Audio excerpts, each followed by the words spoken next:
આરોપીમાંથી 9 ઠગ ઝડપાયા. પેન્શનના બહાને છેતરપિંડી કરી દેશભરમાં 19 કરોડનું કૌભાંડ આચર્યું. સુરત શહેરના પોલીસના સાયબર ક્રાઇમ સેલે એક મોટી સફળતા હાંસલ કરતા આંતરરાજ્ય સ્તરે નાણાકીય છેતરપિંડી આચરતી ગેંગનો પર્દાફાશ કર્યો છે. આ પ્રકરણમાં એક નિવૃત્ત રેલવે કર્મચારીને પેન્શન પ્રક્રિયા શરૂ કરવાના બહાને વિશ્વાસમાં લઈ બનાવટી લિંક મોકલી મોબાઈલ ફોન પર અનધિકૃત નિયંત્રણ મેળવી રૂપિયા 8.12 લાખની છેતરપિંડી આચરવામાં આવી હતી. આ ગુનાના મૂળ ઉત્તર પ્રદેશ અને મધ્યપ્રદેશ સુધી વિસ્તરેલા હોવાની બાતમીના આધારે સુરત પોલીસે બંને રાજ્યોમાં દરોડા પાડીને કુલ 9 આરોપીઓની ધરપકડ કરી છે.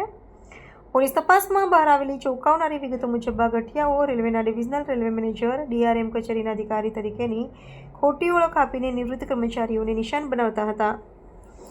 આરોપીઓ બેટબુક 247 નામની વેબસાઇટના માધ્યમથી સટ્ટાબાજીનું રેકેટ ચલાવી નાણાંની હેરફેર કરતા હોવાનું પણ સામે આવ્યું છે. ધરપકડ કરાયેલા આરોપીઓ પાસેથી 27 મોબાઈલ ફોન, 3 લેપટોપ અને 51 ડેબિટ કાર્ડ સહિતનો મુદ્દામાલ જપ્ત કરવામાં આવ્યો છે.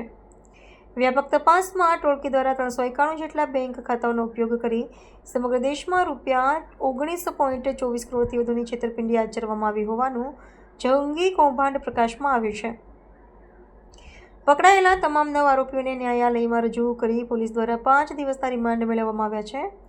પોલીસ હાલ આ કૌભાંડના મુખ્ય સૂત્રધારો સુધી પહોંચવા અને નાણાકીય વ્યવહારોની ઊંડાણપૂર્વક તપાસ કરવા માટે આરોપીઓની સઘન પૂછપરછ કરી રહી છે.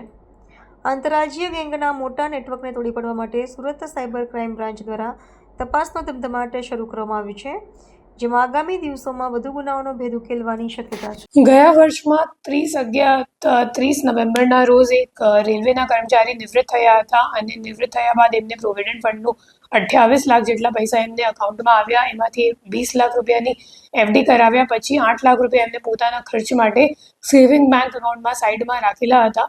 અને ત્યારે એમને એક કોલ આવ્યું અને સામેથી એમ કહેવામાં આવ્યું કે અમે લોકો ડિવિઝનલ રિજનલ રેલવે મેનેજરની ઓફિસથી બોલી રહ્યા છીએ અને તમને એક OTP આવશે અને તે OTP તમે આપશો તો પછી તમારો પેન્શન એક્ટિવેટ થઈ જશે.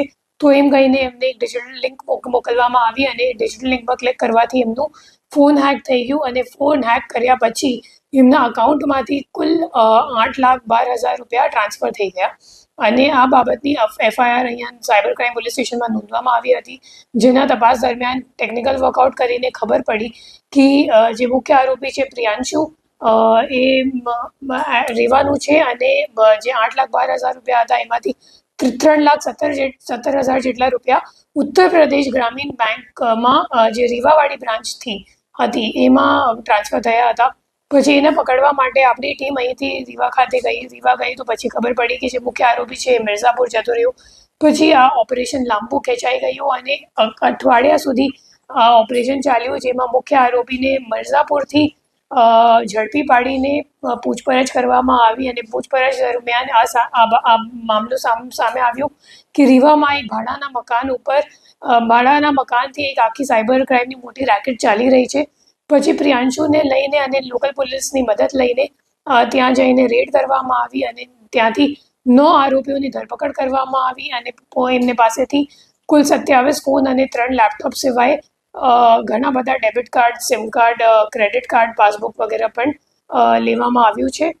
અને આરોપીઓ પાસેથી કુલ 391 જેટલા અકાઉન્ટની વિગત મળી આવેલ છે, જેમાં 119 NCCRP કમ્પ્લેન્ટ્સ નોંધાયેલ છે અને ટોટલ જે ફ્રોડનો આંકડો અત્યાર સુધીમાં સામે આવ્યું છે 19 કરોડ 24 લાખ જેટલું છે.